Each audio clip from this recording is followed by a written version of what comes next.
that show called Sports Plus Life. All right, it's time to get it in. All right, cut it off. Cut. Okay. Again, I will repeat myself. I am Brandon Brevon Towns, the host of this there podcast called Sports Plus Life.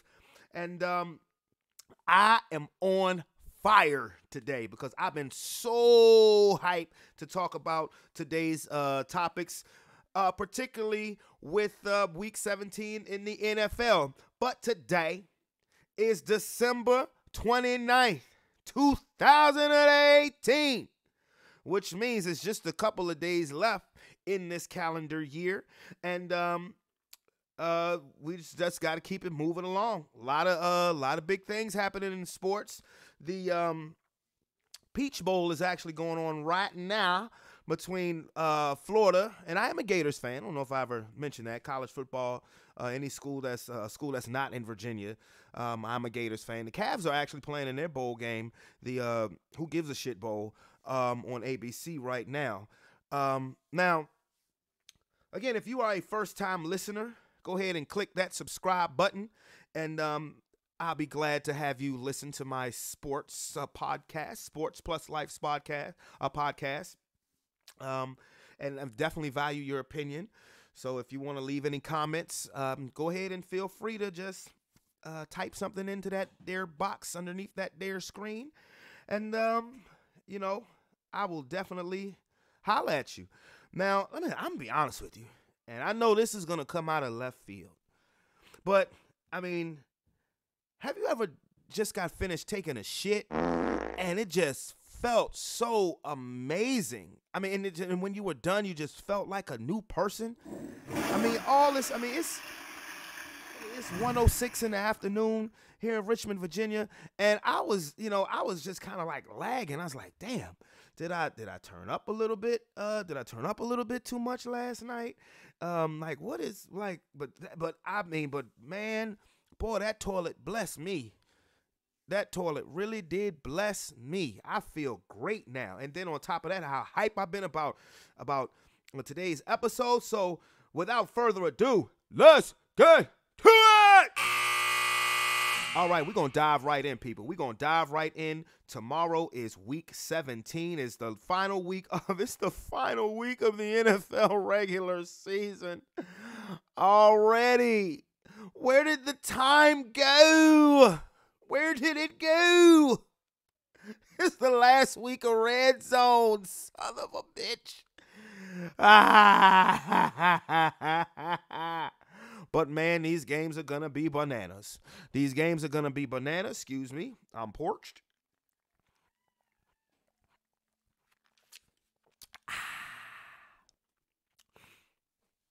These games are definitely going to be bananas. Now, there are a few games that really, to be quite frank, nobody cares about. But there are 7 games in the 1 o'clock slot, and then 8 games in the 4 o'clock slot. I mean, the NFL was real slick. I said that on Christmas Eve. The NFL was real slick with the way they did this scheduling. And maybe they, did a reboot because, of course, the Tennessee and Colts game was originally slated for 1, but since that's a winner-take-all, they moved that to the nightcap edition, the NBC Sunday night game. But let's dive into it. First of all, I'll make my predictions even for the games that don't matter. And let's see, Miami and Buffalo, gives a fuck. Really, who cares? Buffalo. Buffalo, last game at home. Their longtime defensive tackle Kyle Williams, he said he's calling it quits. At least he made the playoffs last year. Good for you. Have a nice life. All right, next game, Detroit at Green Bay. And this is really for fantasy football only. Detroit at Green Bay. I think Aaron Rodgers is going to try to take some momentum from the end of this season and go into next. I think that they'll beat the Packers. It's at Lambeau. A game of some importance next is the Jets at the Patriots. It's only importance because the Patriots have to win to secure another bye week, another bye week in the playoffs, which I'm just so sick of them. And the Jets ain't going to beat them. They ain't winning at New England. It'll be competitive for a half, maybe 2.5 quarters. The Patriots will win. Carolina at New Orleans. New Orleans has absolutely nothing to play for. They have nothing to play for. And they just heard yesterday that Drew Brees isn't even going to play. Teddy Bridgewater is going to get the start, and which could be good for Teddy, because I don't see New Orleans getting rid of him or letting him go in free agency, but you never know. I'll take him on Denver. That's for damn sure. I'll take him over Case freaking Keenum. You suck. I mean, really. So, yeah, so I think Teddy's going to have a good game, and I think the Saints will win, and they'll be 14-2. Like I said, they have nothing to play for. The next game, Dallas at the Giants. Nothing, a game of no relevancy. The Cowboys are locked into that 4th spot. The Giants, Beckham is not playing, so, I mean, nobody cares.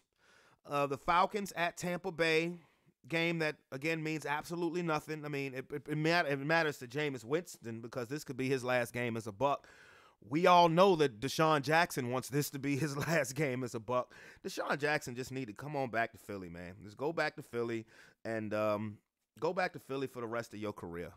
I mean, honestly, because it's obvious you don't like playing with Jameis Winston. I mean, he went so hard for Fitzpatrick and Fitzpatrick's favor of wanting him to start while Jameis was suspended. So you don't like playing with him. So, I mean, just go on about your business, bruh. And Jacksonville at Houston, that's a game of importance because Houston still needs to win that game. They still need to win that game to win the AFC South and host the playoff game, even though they're already in. I think it's been a great season for the Texans. It's been a great season for the Texans, especially after an 0-3 start, winning 9 straight, even though they've lost 2 of their last 3 and have blown a chance to have a bye week. Oh, God. Fucking Patriots, man. Ugh. I mean, I just want to piss on their logo right now. Piss on their logo and shit on the Cowboys logo. Anyway, but let's see. Did I say who won? Yeah, Cowboys and Giants. I think the Giants. Well, I think the Giants will. No, who cares? I think the Falcons will beat the Bucks. Houston, they better beat Jacksonville, and that's the last of the 1:00 games. Now to the meat and potatoes of Week 17, the 425 games. Starting off with the Chargers at my Denver Broncos. Chalk it up to a 3rd straight disappointing year in Denver. Another disappointing year because, once again, John Elway has placed the wrong guy at quarterback. I'm not even going to say the wrong guy at coach. I like Vance Joseph. I don't think he's getting a fair shake because he doesn't make the roster. There's some things he could do during in-game situations that's different, but he doesn't make the roster. He doesn't control the roster. He doesn't control stupid trades that were made. So I think the Chargers, they have a lot to play for. If they win and the Chiefs lose, they could still win the division and be the number 1 overall seed in the AFC, even though if I was the Chargers, I wouldn't want home field advantage because there is no home field advantage playing in L.A., playing in that stadium. When the Ravens played them last Saturday, half the damn crowd was rooting for the Ravens. So there's no home field advantage for the Chargers. I don't really think it's a home field advantage for the Rams either. In a beautiful place like Southern California, I've never been. I've seen pictures. Hopefully I'll get there one day. Catch a Lakers game or something. But in a place like Southern California where people want to go anyway, you're going to get a mixed crowd. It's like in Jerry World. There's no real home field advantage for the Cowboys because half the fans that come to that stadium are rooting for the opposing team. So, I mean, I'm sure the Chargers want to win, go in the playoffs on a high note, and I think they will win. But you'd probably be better off just going on the road. I mean, your recent playoff history recommends that you choke at home anyway. Next game, Oakland at Kansas City. Now, I've already said my piece on the Kansas City Chiefs. They're a dynamic offense. They are a dynamic offense. Their defense sucks. This is the classic Kansas City Chiefs team. I've done compare and contrast of the 2018 Kansas City Chiefs to their team 15 years ago in 2003. Patrick Mahomes. They don't even have Kareem Hunt anymore. Patrick Mahomes, Tyreek Hill, Travis Kelce.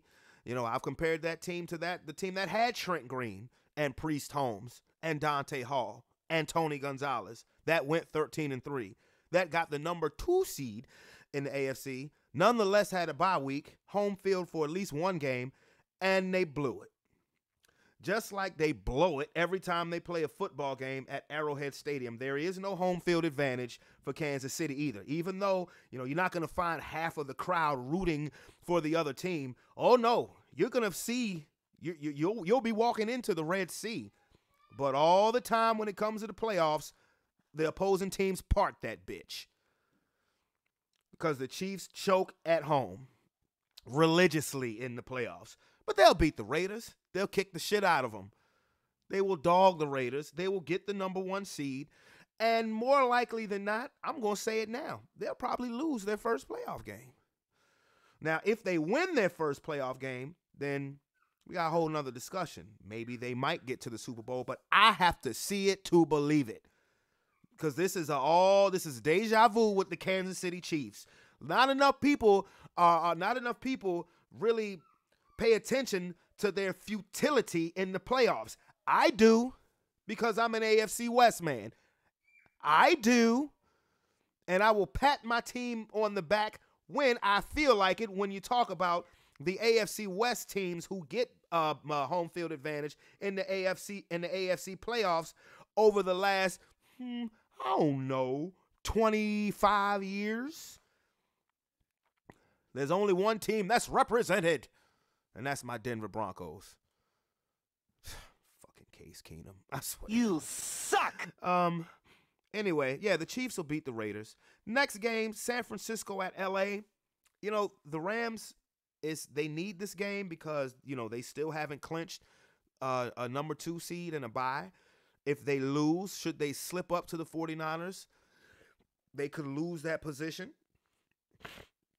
If the Bears win, they are not playing Todd Gurley, but I said that on Monday. When C.J. Anderson had the performance that he had last week, I said he just bought Todd Gurley 2 more weeks because Todd Gurley's not going to play this week, and after the Rams win, he's not playing next week because of the bye week. So Todd Gurley will, in effect, have had 3 game days off, 3 weeks off, because C.J. going to tote that rock. C.J. is going to tizote that rock, and the defense needs to, this needs to be a warm-up game, and then get you a little rest, get healthy. But the Rams will handle their business. They will be the number 2 seed. And then one of the more meat and potato, just lick your chops games right here. Because of the magnitude that it has for so many teams is this next game right here. The Chicago Bears versus the Minnesota Vikings at U.S. Bank Stadium in Minnesota. Ain't this a bitch? Now, the Minnesota Vikings last year were 13-3. Led by Case Keenum. You suck. He ain't suck last year. Caught lightning in a bottle. They were 13-3, had a dominant defense, and went to the NFC Championship game. You let Case Keenum go to Denver. Thanks a lot. You let him walk. You bring in Kirk Cousins. And you give him a fully guaranteed $84 million contract. Man's got paid. Can I hear that sound effect again? Cha-ching. Man's got paid.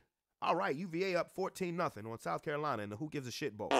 And you said because Kirk Cousins was the missing link, so you let Case Keenum go, and then you sign Kirk Cousins. You pretty much keep everybody else. You got weapons. You got Dalvin Cook. You got Latavius Murray. You got Adam Thielen. You got Stephon Diggs. You got Kyle Rudolph. You got a good offensive line. Woo, the Vikings are seen by a lot of people as Super Bowl favorites. You know, they should come out there. The Vikings are 8-6-1. If they lose this game, which I am predicting that they will lose this game, then you have just guaranteed a quarterback, fully guaranteed contract to a quarterback that is really showing you his true colors. Kirk Cousins ain't that guy. He's better than Case Keenum, I will say that. But Kirk Cousins is anywhere between an 8 to possibly 10-win quarterback. If a Kirk Cousins-led team wins 11 or 12 games, he will have maxed out. He will have hit his ceiling. Kirk Cousins, I mean, he's a guy. Kirk Cousins is Tony Romo. He will put up a lot of stats, but when it matters most, guess what? Yep, that's what Kirk Cousins is. And you're going to have a lot of pissed off Viking fans. And, you know, I mean, hey, it is what it is. I mean, you ain't going to be getting exactly what you thought you was paying for. Not with him.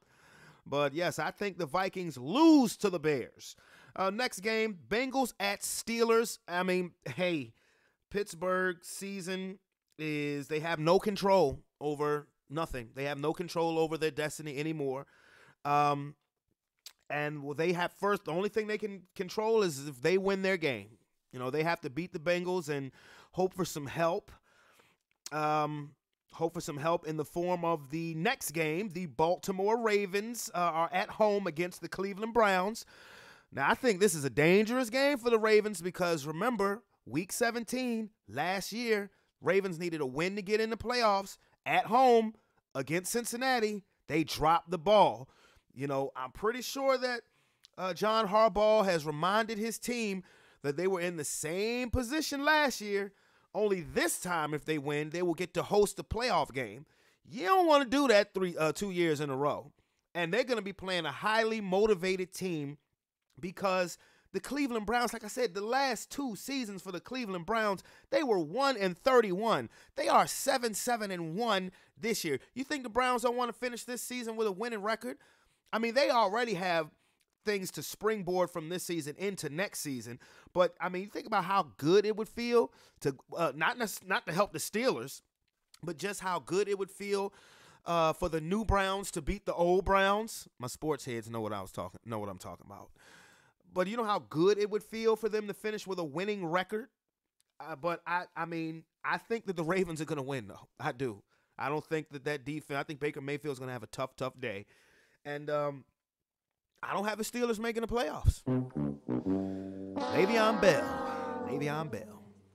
Man, should have paid the man. And it's not just Le'Veon Bell, but has a lot to do with it. You know, the Cardinals at the Seahawks. The Seahawks, they want to play because, I mean, they want to secure the 5th seed and a trip to Dallas. So, depending on how that game goes, if they jump out on the Cardinals early will depend on how long you see Russell Wilson. And then I think the biggest beneficiary of the Chicago Bears beating the Minnesota Vikings will be the reigning, defending Super Bowl champion Philadelphia Eagles, because I believe they will go to Washington and beat the Redskins, despite Adrian Peterson putting a capper on his "bitch, I'm not old" season. But I believe that the Eagles will fly, and they will fly right into the playoffs. And like I said on Monday, how poetic is it going to be that Nick Foles is at the helm? You know, this is starting to become an issue now. You know, the talking heads are saying, why is it the Eagles play so much better, you know, when it counts with Nick Foles Then they do with Carson Wentz. Now, I'm not going there yet because I believe Carson Wentz is a dynamic young quarterback, but he needs to stay healthy. He needs to stay healthy. He definitely does, because the Eagles are the reigning defending Super Bowl champions. Nick Foles got that done. I haven't seen Carson Wentz play a playoff game. If the Eagles get in the playoffs, which I believe they will, you ain't gonna see Carson Wentz. You gonna see Nick Foles. This will be another season where I ain't seen Carson Wentz in the playoffs.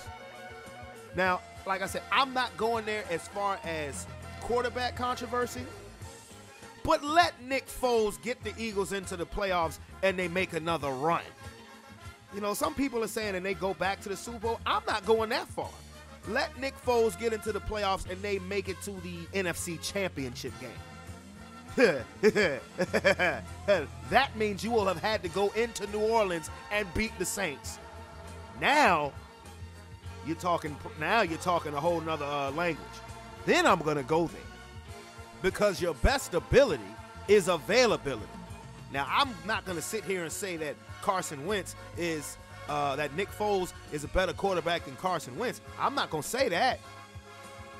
But he's been a more durable one. You know, and like I said, only if the Eagles get in the playoffs and make a run. Because, hell, the Vikings could beat the Bears and the Eagles could miss the playoffs, and then all of this conversation is just up in smoke. You know what I'm saying? But like I said, I truly believe that the Bears will beat Minnesota and that Philly will sneak into the playoffs. Then let's see what happens. Because the Eagles, they're getting healthier. Their defensive backfield is getting healthier. We've been reintroduced to Alshon Jeffrey. Nelson Aguilar, the last couple weeks, has been balling. Ertz has just been spectacular. And you incorporate Golden Tate, you know, with that lineup. So I definitely believe the Eagles are going to fly all up in D.C. tomorrow afternoon into the evening and into the playoffs to defend their title. And then the last game is the winner-take-all game, Sunday Night Football, Indianapolis at Tennessee. Now, originally, I thought this game was going to be in Indianapolis. I thought it was going to be in Indianapolis. But it's going to be in Tennessee. It's going to be in Elvis country. And that's not making me change my mind at all. Andrew Luck. Andrew Luck, who's going to be comeback player of the year, just right outside the outskirts of the MVP race. You know, Andrew Luck, the Colts are going to get it. They're going to win. They're going to get in. They're going to be a problem for whoever they face, which looks like is going to be the Houston Texans, whom they just beat in Houston just a couple of weeks ago. So that's going to get real interesting. Now, if the Titans win, Houston will beat them. I mean, the Titans are a well-balanced football team. They just play so ugly. They do. They just play so. I don't know. I mean, I like old school football, but I don't know. I mean, if the Titans win, good for them. I mean, I guess they've earned it. It would be back-to-back playoff appearances. But I think I see Andrew Luck getting it done. So that's the Week 17 matchups. Now, again, let me go through the playoff scenarios one more again. Let's start off with the NFC. Saints are locked in. They have home field throughout. The Rams have to win to secure the number 2 seed in a bye week. If they lose and the Bears win, then the Bears will have the number 2 seed and the bye week based on their head-to-head victory a couple of weeks ago over the Rams. The Dallas Cowboys, they are locked into the 4 seed. They can't advance, so that's why I said I don't know how many players will play tomorrow when they play the Giants. Who cares? Fuck them. The Seattle Seahawks need to win to secure that number 5 spot, because there is scenarios where if the Seahawks lose and the Vikings win, that the Vikings could creep up to that number 5 spot and Seattle could drop to number 6. And then, of course, Minnesota needs to beat the Bears, and they're in. Philadelphia, they get in if they win and the Vikings lose. NFC, that simple. AFC, nothing has been clinched yet as far as home field advantage. No number 1 has been clinched. No number 2. AFC appears wide open. I'll keep it simple. Kansas City Chiefs win, they're number 1. If they lose and the Chargers win, the Chargers are number 1. they win the AFC West, and they'll get home field throughout. If the Patriots win and both the Chiefs and the Chargers lose, then the Patriots can be the number 1 seed. Or if the Patriots win, simply just win, they'll at least get no less than a number 2. Should the Patriots lose and the Houston Texans win, the Texans would get that number 2 seed, plus the AFC South title, plus the bye week. And the number 4 seed will be either the Pittsburgh Steelers or the Baltimore Ravens. For Baltimore, win, you're in. For the Steelers, win, hope the Ravens lose, or if the Colts and the Titans tie on Sunday night. I don't see that happening, but we have seen a couple of ties this year. Stranger things have happened. I mean, that would just be wow. If the Steelers got in the playoffs like that, all I can say is wow. Then God would just, the good Lord will have been wearing black and yellow on Sunday. But as far as the number 5 seed is concerned, whoever does not win the AFC West, either the Chiefs or Chargers, will be that first wild card seed. And the number 6 seed will come down to the Titans and the Colts. That simple. Wrapped it up for you. Just like that. Bam, bitches. So now what I will do, in light of week 17, what I will do is I am going to actually give you my opinion on the top 5 most surprising teams and the top 5 most disappointing teams in the NFL. So I will start first with my opinion on the top 5 most disappointing teams in the NFL this season. And that starts as such. Number 5, hate to do it, but I have to. Up to this point, the Philadelphia Eagles. No!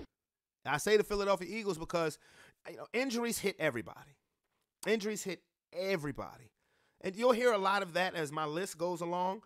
But coming into this season, despite all of the injuries, you didn't regress as a team as far as on paper is concerned. You added Michael Bennett. You added Haloti Ngata. You added Mike Wallace, who has just been an absolute bust, a no-show. He had the year off. Then you made the trade for Golden Tate, and you're right now you're 8-7, and you still have a chance to get into the playoffs. I believe you will get into the playoffs. I feel like Carson Wentz kind of rushed back, but the bottom line is there are a couple of games I can specifically go to 2 games that you didn't close the deal. That's the difference right now, and you possibly not making the playoffs and being a division champion. The game against the Titans, you up 17 points. You lose. You blow that game. Same thing against Carolina. You blow that game. Those 2 right there, instead of 8-7, you should be 10-5. And playing to secure, you should already have a playoff spot secured, but you should be looking to secure the NFC East title. So number 5, I have to say, is the Eagles for most disappointing teams. Number 4, the Atlanta Falcons. Like I said, injuries hit everybody, and it definitely hit their secondary and their defense. But there is still too damn much talent for the Falcons to be, 6-9. I know Devontae Freeman, their star running back, that hurts, but Tevin Coleman is a more than serviceable running back. He's a starter on most other teams. You still had Julio, you still had Matt Ryan, you still had Julio Jones. I mean, hell, Matt Ryan was the MVP 2 years ago. You still had Matt Ryan, you still had Julio Jones, you still got Sanu, you still got Hooper, you still got Calvin Ridley came on the scenes pretty strong early in the season. They went on a run in the first half of the season where it just seemed like their offense was clicking, and then they just dropped the ball. It's too much talent in Atlanta for them to underachieve the way that they did. And number 3, the Carolina Panthers. The Carolina Panthers started 6-2. At midseason, the Carolina Panthers was 6-2. They ain't won a game since. Now, I know they say Cam's shoulder got hurt, but like I said weeks ago, their defense does not close the deal. They do not shut the door. It's been like that for the last couple of years. They are now 6-9, and they've got a lot of questions. Questions about Ron Rivera, but definitely disappointing considering the way that they started this season. Number 2 most disappointing team is the Pittsburgh Steelers. The Pittsburgh Steelers, because one, you should have signed Le'Veon Bell.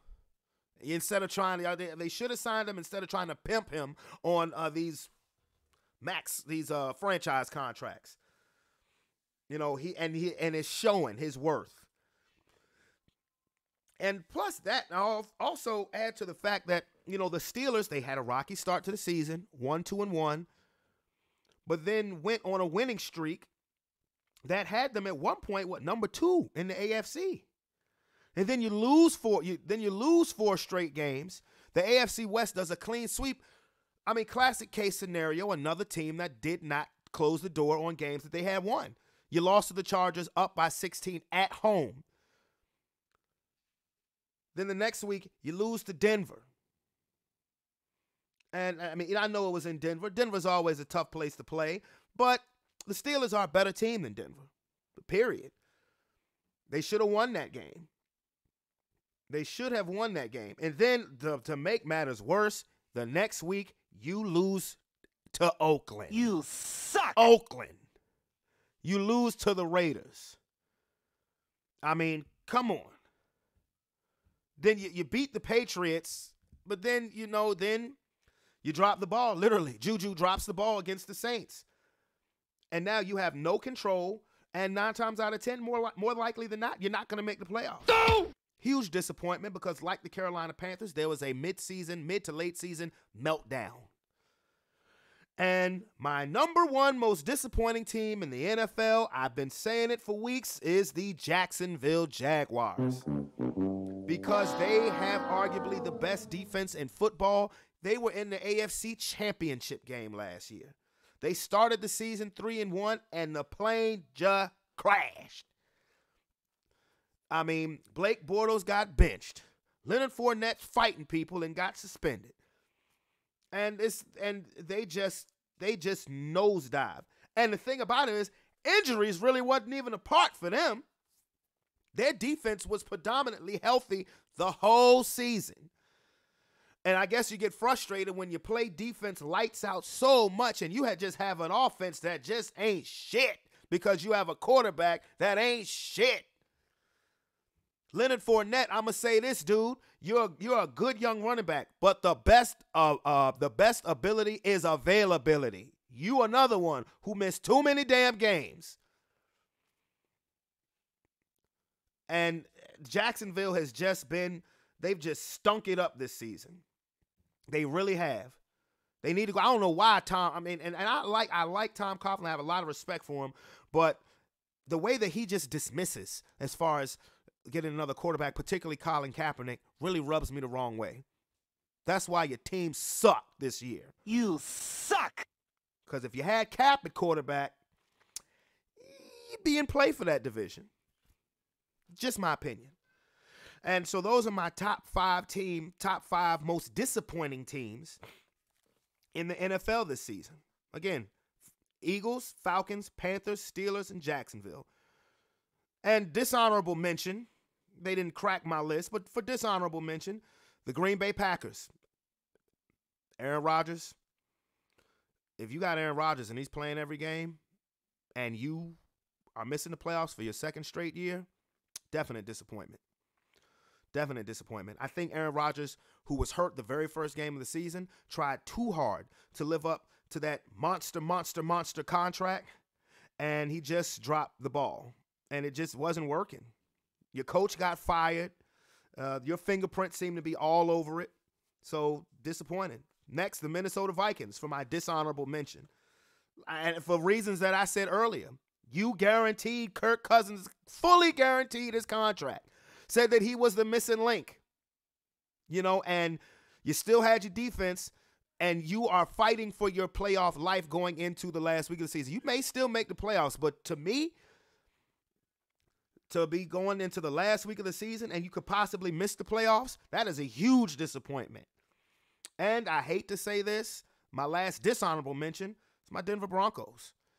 My Denver Broncos, who has wasted away another talented defensive season because you will not, John Elway keeps picking the wrong guy at quarterback. Case Keenum. You suck. I will continue to say it until you are off my fucking roster. Or you are relegated to what you really are, a backup. You suck. I wouldn't mind you being on the roster if you were the backup quarterback. And that, I mean, just bad decisions at quarterback, bad trades, letting Aqib Talib go, trading Aqib Talib, trading Demaryius Thomas. Just, I mean, injury. Of course, yes, injury struck at the wrong time. Injury struck at the wrong time. But the Broncos scratched and clawed their way back into the playoff position. 4 weeks ago, we were 6-6 after just beating the Chargers, the Steelers, and the Bengals. 2 of those 3 games were on the road. And if Case Keenum, and I know after the, I know that after the Bengals game, we lost Chris Harris to a broken leg during the Bengals game. And then that couple of days later in practice, Emmanuel Sanders tore his ACL. Those were devastating, devastating injuries. Your best player in your defensive secondary and your best receiver on offense gets injured.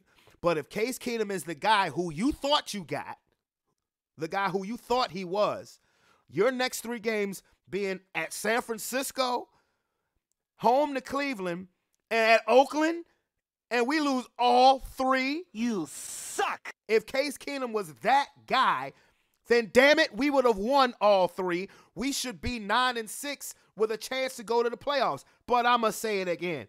Case Keenum. You suck. It speaks for itself. So now I will go to my top 5 most surprising teams in the NFL. Number 5, I'm going to say the Indianapolis Colts. Because the Colts, Andrew Luck still didn't appear to be fully healthy at the start of the season. They started off with a 1-3 or 1-4. Andrew Luck, with health came a streak. With health came hotness. And the Colts are one of the scarier teams if they get in the playoffs. They will be an issue. So they're number 5. Number 4, I know this team's not going to the playoffs, but the Cleveland Browns. Come on, man. The last 2 seasons, in 2016 and 2017, the Cleveland Browns record was 1-31. They are 7-1. They have players. They have a bright future. When's the last time you were able to say that about a Cleveland Browns team? They have a really, really bright future. If they win this Sunday, they will have a winning record. The Cleveland Browns have definitely been a surprise. I thought they would be better. Honestly, I didn't think they'd be 7 or 8 wins better. Hell, if you started Baker Mayfield from the get-go, you might have made the playoffs. And that's no knock against Tyrod Taylor. I mean, but this dude, I think he needs to grow up a little bit. But this dude, he can ball. Number 3, the Kansas City Chiefs. Biggest surprise. And I only say this because while I believe the Kansas City Chiefs right now are self-destructing and it's going to be the same old one-and-done Chiefs, you just don't know what you're going to get with a first-year starter at quarterback, especially a young guy.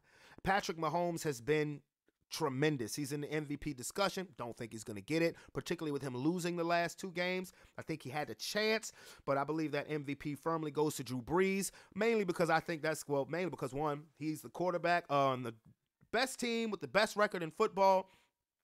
Drew Brees has had a great year. And to me, I think it's going to be a Lifetime Achievement Award because he's never won one. But yet and still, I have the Chiefs as my 3rd biggest surprise because of Patrick Mahomes. You just don't know what you're getting. You traded Alex Smith, somebody who was steady, who will get you to the playoffs, and you traded him for a second year because you believed in this second-year player as a first-year starter. So, but now the Kansas City Chiefs are turning back into who they are. But, I mean, good season. And Mahomes is definitely a threat. The number 2 most surprising team to me is the Houston Texans, because you started off the season 0-3, and you don't know how Deshaun Watson was going to, come back from that ACL injury. You just don't know. You didn't know, and they won 9 straight. They're in position to at least win their division. They're in the playoffs. They're in position to have an 11-win season and a division title. And and this is the team where, next man up, should be the motto, because the Houston Texans have suffered great injuries to their secondary and to their offense. I mean, you lost Fuller. You lost Will Fuller. You bring in Demaryius Thomas. You lost him. And they just keep it going. They keep chugging. They keep chugging. Deshaun Watson is the truth. So help me, Jesus. He is the truth. He's got future MVP written all over him. And if people aren't careful, the Texans can make a run too. Don't sleep on them. J.J. Watt is back. Jadeveon Clowney has proven that he is. I worried about him the first couple years, but he's proven to be worth that number 1 overall pick. They have a legit defense, and they're not even fully healthy. And the number 1 surprising team for me this season, drum roll, the Chicago Bears. The Chicago Bears hadn't won their division since 2010. And this team, I mean, when the season started, when you talked about the NFC North, you're thinking Aaron Rodgers, with that huge contract he just got. Top that with the Kirk Cousins contract, and Minnesota was just coming off of a 13-win season. They're picked by a lot of people to go to the Super Bowl. You ain't never really thinking about the Lions. But you weren't thinking about the Bears either. I mean, you make the trade for Khalil Mack, and I'm surprised. The only reason why I didn't put the Raiders in my dishonorable mention is because doing stupid shit is what the Raiders do. That's what, trading Khalil Mack was dumb. Trading Amari Cooper was stupid. But have the Bears not benefited, and the Cowboys, but have the Bears not benefited, their defense is scary, and they're young. They're scary, and they're young. And Trubisky has proven more than capable on the offensive side of the ball. I think he needs to improve on his deep ball accuracy, but he's athletic. And the Bears, should they win, they'll, even if they don't get a bye week, they could still have a 12-win season. And who the hell wants to come to Soldier Field in January? You tell me that. You see what happened to the Rams when they came there. Who the hell wants to come to Soldier Field? I think it has been an amazing turnaround for the Chicago Bears. And they're going to be a problem in the playoffs. And my honorable mentions are the Los Angeles Chargers, because they still have a chance to have home field throughout the AFC. And the Chargers have had a playoff caliber roster the last few years. It's just they always got off to bad starts. Things just wouldn't go their way. They would just be unlucky the first half of the season and start off 0-5 or 2-6 and then make a late push, but they couldn't overcome that bad start. So they've just reversed that. The Seattle Seahawks are another mention, because there wasn't any really expectations for Seattle this year. Russell Wilson is a damn good quarterback. He's a great quarterback. He is a champion, and if you have that guy on your team, you will always have a chance. I think Pete Carroll deserves his contract extension. You thought that the roof was kind of caving in Seattle, but when you have the right quarterback and the right coach, you're never out of it. And I hate to say this, my last honorable mention, I really hate to say this, so you know where I'm going. But I have to give credit where credit is due, the Dallas Cowboys. That hurt. That just hurt my soul saying that. It really did. Because this is what I think of the Cowboys. That's what I think of them. And that too. But they have a hellacious young defense. They do. The trade for Amari Cooper boded well. They were 3-5 at one point, got hot, and won the NFC East. So, those are my top 5 most surprising and disappointing teams. So, what's next now on this here agenda is The college football playoffs start today. And as we speak, I'm watching the Peach Bowl right now. The Florida Gators are up 20-10 on Michigan. And tonight, well, the game next will be Clemson and Notre Dame. And then the primetime game will be Oklahoma versus Alabama. Now, I'm not the biggest college football as far as, I mean, honestly, Alabama's kind of turned me off to college football. They get on my damn nerves. They really do. I hope they lose tonight. But basically, what you're seeing is the beat. It looks like the beat is just going to go on unless two major upsets happen. It looks like it's going to be Clemson and Alabama again for the national championship. It would be nice to see Kyler Murray pull off an upset. And believe me, Bama's going to come at him because they thought their guy. They thought Tua should have won. And Tua's going to have extra incentive too. So Kyler Murray better show why he's the Heisman. Even if they lose, he better show why he's the Heisman. He better. And, of course, the national championship game will be next week. I don't think anybody is predicting a Notre Dame versus Oklahoma national championship game. I'd be surprised. Honestly, I don't think the NCAA wants it to be a Notre Dame versus Oklahoma national championship game. I don't care if the Heisman Trophy winner is on there or not. That's bad for business. They don't want to see that shit. Oh, no. They want their Clemson and Alabama annual national championship game. They do. Don't let it fool you. And now I'll talk a little basketball. Talk a little basketball because, you know, Golden State is still going through us. They lost again. They lost to Portland a couple of nights ago, and on a buzzer beater by Damian Lillard. And they lost again on a buzzer beater to Damian Lillard. And it looks, you know, of course, when the Warriors start losing, you know, the sky is about to fall and all of this other stuff. But again, once the Warriors get fully healthy, it's a wrap. It's over. Forget about it. Forget about it. Now, my Los Angeles Lakers have totally taken a turn in reverse since the Christmas Day beatdown of the Golden State Warriors. They've lost their last two games. Rajon Rondo is out for 4 to 6 weeks because he just had surgery on his finger. That's what hurts the most. I mean, you know, you have the LeBron injury, but Rondo was, you know, supposed to be that calming influence. And now you're without him for at least a month. And the Lakers lost to Sacramento on a buzzer beater, blowing a 15-point lead, and they lost last night to the Clippers. And I said I didn't see the Lakers being that team like Cleveland that just completely nosedives without LeBron. Please don't prove me. Please don't prove me wrong. But because right now, you sure are. You sure are. I mean, stats for some of these players look good, but now all of a sudden you forget how to play defense. I mean, Kuzma had 24. He had 33 against the Kings. Brandon Ingram had 17. Lonzo had 19.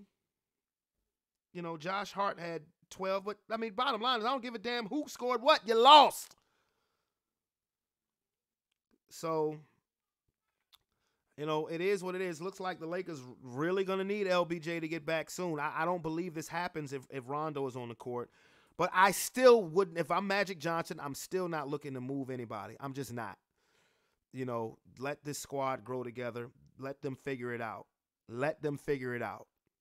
Okay? But with the West being so tight, you lose but so many games. The Lakers were in the 4 spot after Christmas Day. Shit, they could be in the 9th if they don't get it together. I mean, it's possible. But, of course, again, you know, still December. A lot of basketball left to be played. So, anyway, that's what I've been, like I said, I've been fired up about this last week in football. And I'm just ready for the games to play out. And what up, buzzer? So now my life edition to the show. This is the last episode of 2018. I just want everybody to go out there and have a safe, sensible New Year's. Don't do anything stupid, trying to turn up too much. You know, if you need to take an Uber or a Lyft, and lift your ass to where you got to be. If the safest place for you is in your house, then stay your ass in the house.